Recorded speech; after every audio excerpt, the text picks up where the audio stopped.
केवल एक चीनी ही नहीं है जिसके कारण ऐसा विचार करना है। अपनी सीमाओं की बाह्य सुरक्षा जितनी महत्वपूर्ण है उसी दृष्टि से, देश की सुरक्षा की दृष्टि से ही अंतर्गत सुरक्षा भी इतनी ही महत्वपूर्ण है। पिछले साल भर में जो हुआ उसको जरा विश्लेषक नजर से आप देखिए तो आपके समझ में आएगा। समाज की सावधानी, शासन प्रशासन की तत्परता कितनी महत्वपूर्ण है, ये सब ध्यान में आता है। अपने यहां प्रजातंत्र है, इसलिए अनेक दल है। दल है तो विरोध है। सत्ता में जो है वो सत्ता से बाहर हो और हमको वो सत्ता मिले, ऐसी महत्वाकांक्षा रखना ये प्रजातंत्र की एक विशेषता है। यानी वो चलता है प्रजातंत्र में, उसमें कोई दिक्कत नहीं है। सत्ता का खेल है। तो सत्ता के बाहर है वो प्रयास करते हैं कि अभी नहीं तो कम से कम अगले चुनाव में तख्ता बदल जाए और हम बैठे जहां वो बैठे, उसके लिए चाले चलते हैं, चलता है। परंतु इसमें भी एक विवेक है ना। हम एक देश के लोग हैं, हमारी आपस में स्पर्धा हो सकती है, हमारा आपस में युद्ध नहीं हो सकता। चुनाव ये कोई दुश्मनों की लड़ाई नहीं है, चुनाव एक स्पर्धा है। स्पर्धा स्वस्थ होनी चाहिए, स्वस्थ हो, स्वस्थतापूर्वक चले, उसमें दिक्कत नहीं। लेकिन अगर हमारे इन दांव पेचों के कारण समाज में विभाजन पैदा होता है, दूरियां बढ़ती है, समाज के दो वर्गों में कटुता पैदा होती है, तो ये ठीक नहीं है, ये राजनीति नहीं है। और ऐसी परिस्थितियों का लाभ लेकर भारत को दुर्बल बनाने के लिए, खंडित रखने के लिए, भारत के समाज को विभाजित, मनमुटाव भरा, भेदों से जर्जर समाज बनाने के लिए उत्सुक ऐसी शक्तियां है, दुनिया में भी है, भारत में भी है, भारत में उनके हस्तक भी है। अपनी विविधताओं को वो भेद बताते हैं और आपस में झगड़ा लगाते हैं। और ऐसी जो घटनाएं होती है उससे, इसलिए जो घटना हो ही नहीं। समाज में अत्याचार क्यों हो, विषमता का व्यवहार क्यों हो, ये होना ही नहीं चाहिए। इतना बड़ा समाज, इतना बड़ा देश है, एक आध बार हो भी गया तो भी शासन को तुरंत तत्परता पूर्वक दौड़कर अपराधियों को पकड़ लेना चाहिए, उनको कड़ी से कड़ी सजा शीघ्रातिशीघ्र होनी चाहिए। समाज का इसमें सहयोग होना चाहिए। हम लोगों की कृति, समाज की कृति इन घटनाओं की प्रतिक्रिया देते समय राष्ट्रीय एकात्मता का ध्यान व सम्मान रखकर समाज में विद्यमान सभी पंथ, प्रांत, जाति, भाषा आदि विविधताओं का सम्मान रखते हुए उस संविधान कानून की मर्यादा के अंदर ही अभिव्यक्त हो, यह अत्यंत आवश्यक है। अपने देश में ऐसे लोग हैं जो स्वांग रचते हैं, जिनकी निष्ठा इन बातों पर बिल्कुल नहीं है। वो संविधान के विरुद्ध कानून को ताक पर रखकर हिंसा करते हुए नजर आते हैं, भारत तेरे टुकड़े हो ऐसी घोषणा करते हैं, नजर आते हैं। लेकिन वो ऐसे प्रसंगों में अपने आप को संविधान, धर्मनिरपेक्षता आदि आदि के बड़े रखवाले बताकर और ये समाज को तोड़ने की कार्रवाई करते रहते हैं, समाज को उल्टी पट्टी पढ़ाते हैं। अपने देश का संविधान प्रदत्त करते समय डॉक्टर बाबा साहब आम्बेडकर के जो दो भाषण हुए, उसमें उन्होंने जिन तरीकों को ग्रामर ऑफ अनार्की कहा है, अराजकता का व्याकरण कहा है, ऐसी बातें सिखाने वाले ये लोग हैं। और ये लोग देश और समाज को तोड़कर दुर्बल रखने का उद्योग करते हैं, उनके अपने निहित स्वार्थों के लिए।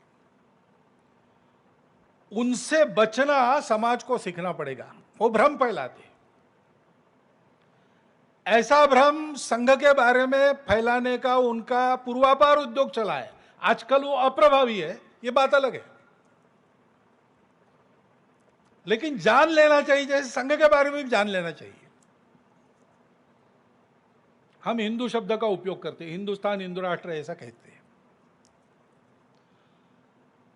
इसको लेकर भ्रम पैदा करने वाले लोग हैं, इसलिए जानना चाहिए।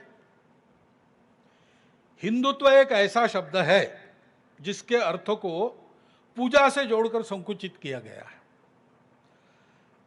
लेकिन संघ की भाषा में उस केवल पूजा खान पान तक मर्यादित संकुचित अर्थ में उसका प्रयोग नहीं होता।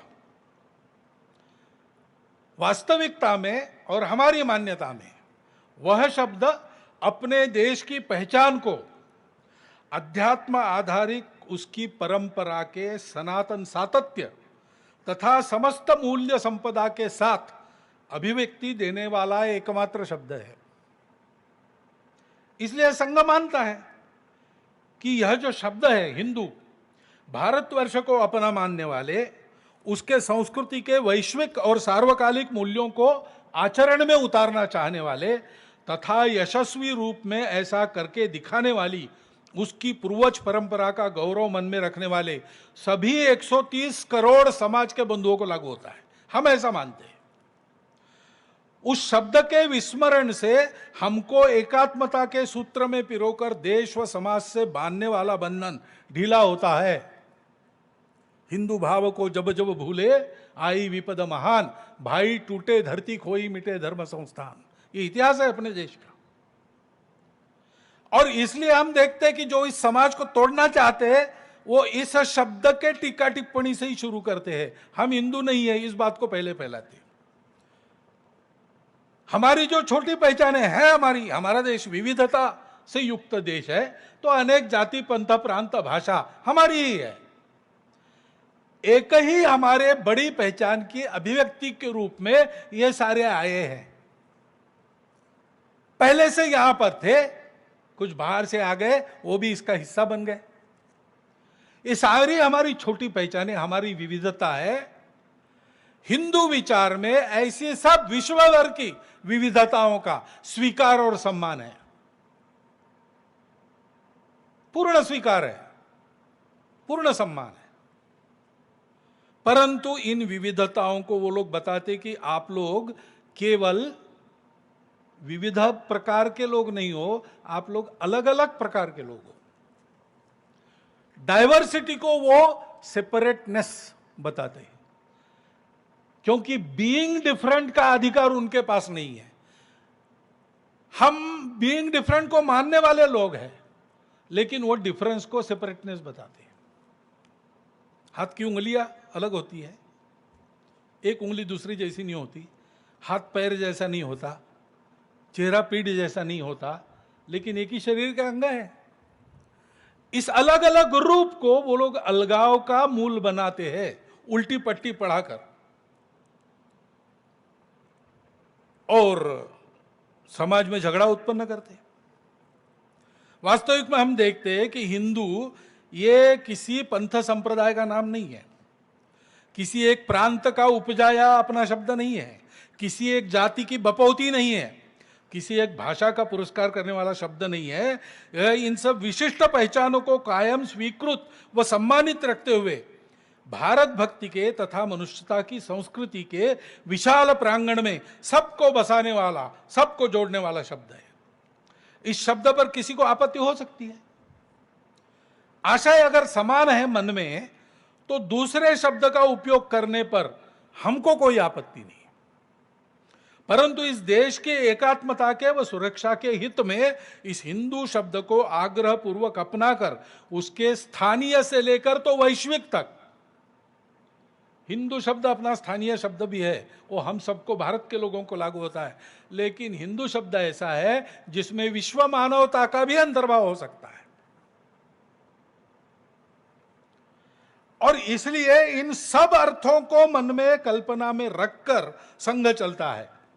और इसलिए जब हम कहते हैं कि हिंदुस्तान हिंदू राष्ट्र है, तो इसके पीछे हमारी कोई राजनीतिक संकल्पना नहीं है, सत्ता केंद्रित संकल्पना नहीं है कि केवल हिंदू जो अपने आप को कहता है या दुनिया जिसको हिंदू मानती है उसी का रहेगा, बाकी सब बाहर, ऐसा नहीं है। अपने राष्ट्र का स्व हिंदुत्व है, हम हिंदू है यानी क्या है? यह एकमात्र बात है सारे विश्व की विविधताओं का पूर्ण स्वीकार और सम्मान। समस्त राष्ट्र जीवन के सामाजिक सांस्कृतिक, इसके लिए उसके समस्त क्रियाकलापों को दिग्दर्शित करने वाले मूल्यों का व उनकी व्यक्तिगत, पारिवारिक, व्यावसायिक और सामाजिक जीवन में अभिव्यक्ति का नाम हिंदू इस शब्द से निर्देशित होता है। मातृवत परदारेषु परद्रव्येषु लोष्टवत् आत्मवत् सर्वभूतेषु यह पश्यति स पंडिता। ये कहाँ की मान्यता है?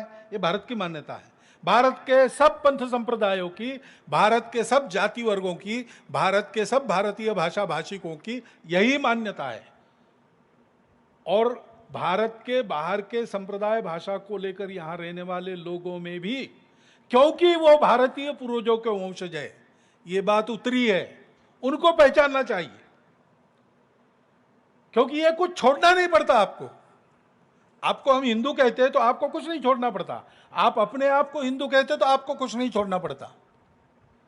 केवल हमारी भाषा, हमारा पंथ संप्रदाय, हमारा प्रांत, इसी का वर्चस्व रहे देश में, बाकी सब गौण हो जाए, ऐसी जो महत्वाकांक्षाएं हैं वो छोड़नी पड़ती है। मन से हम दूसरों से अलग है, हमको अलग रहना है, ये अलगाववाद छोड़ना पड़ता है। मन से हम ही सही बाकी सब गलत, ये कट्टरपन छोड़ना पड़ता है। उस कट्टरपन के चलते आई हुई मतांतरण जैसी गतिविधियों को छोड़ना पड़ता है।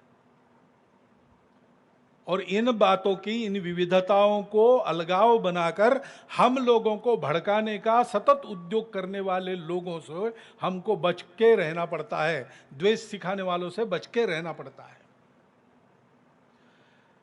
भारत की विविधता में मूल में स्थित शाश्वत एकता को तोड़ने का घृणित प्रकार ऐसे ही करने वाली मंडली है, मैंने बताया। वो ऐसे झूठे सपने दिखाते हैं, अलगाव खड़ा करते हैं और घुस जाते हैं और सहायक करके आते और मालिक बनकर बैठ जाते, लीडरशिप करने लगते। भारत तेरी टुकड़े टुकड़े गैंग जिसको कहा जाता है आजकल, ऐसे लोग दिखते हैं ना। एक अजीब बात भारत में चली है कुछ वर्षों से, राजनीतिक स्वार्थ, कट्टरपन व अलगाव की भावना, भारत के प्रति शत्रुता व जागतिक वर्चस्व की महत्वाकांक्षा, इनका एक अजीब सम्मिश्रण भारत की राष्ट्रीय एकात्मता के विरुद्ध काम कर रहा है। उसको पहचानना चाहिए, धैर्य से रहना है, इनके भड़काने वालों की बातों में आना नहीं है।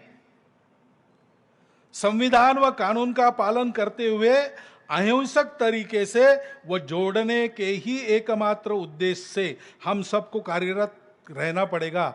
एक दूसरे के स्वार्थों का समन्वय करते हुए जो बनते हैं, एक होते हैं, वो स्वार्थ अलग होते ही टूट जाते हैं। ये हमारा स्वार्थ का नाता नहीं है, ये हमारा जोड़ने के लिए नाता है, आत्मीयता का नाता है, समरसता का नाता है। इसको पहचान के रहना पड़ता है। और इसलिए एक दूसरे के प्रति व्यवहार में हम लोग संयमित, नियम कानून तथा नागरिक अनुशासन के दायरे में सद्भावनापूर्ण व्यवहार करते हैं तो परस्पर विश्वास का वातावरण बनता है।